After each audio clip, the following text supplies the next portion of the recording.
It's my feel-good breakfast show.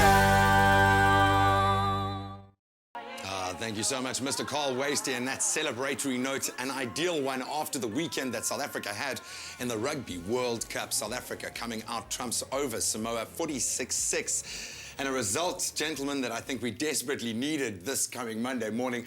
Of course, David Barry joins us again after we connected with you on Friday. Peter Miller, thank you so much for joining us. Far easier prospect this Monday morning than last Monday morning, broaching our World Cup win, but a transformed side and a transformed performance, David. Yes, definitely. Clinical performance from everybody. I think the forwards were fantastic, laid the platform for the backs to score some tries. And see JP going over 3 tries was fantastic to see. So, yeah, I think this Monday everybody is smiling and things are much easier than last week. And rightfully so. Just to focus and harp a little bit on JP, a completely transformed performance from him. That's what we needed from the senior players this time round, was the level of physicality that we saw. Even Victor Matfield, one of the most physical players out there. But JP, he's a fast runner. We needed him to dominate.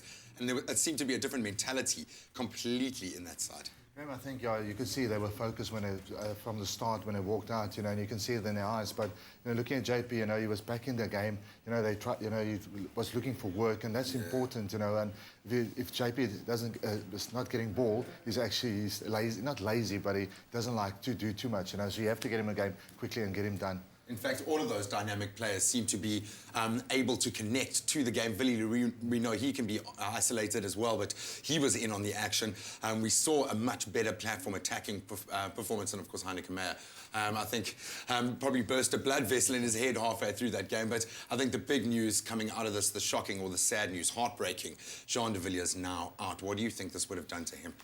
Yeah, I read a few articles about it last night, and he's had such a great career, and unfortunately through the World Cups he's been to, he just got injured, and that's part of rugby, unfortunately, and injuries is part of it, So we're very sad for him as a person, and we're very close to him, and we wanted him so badly to do well and for the team, So it's very sad, but on the other hand, the positive side, you're getting Damien Delinde back, you get Jesse Kriel opportunity again.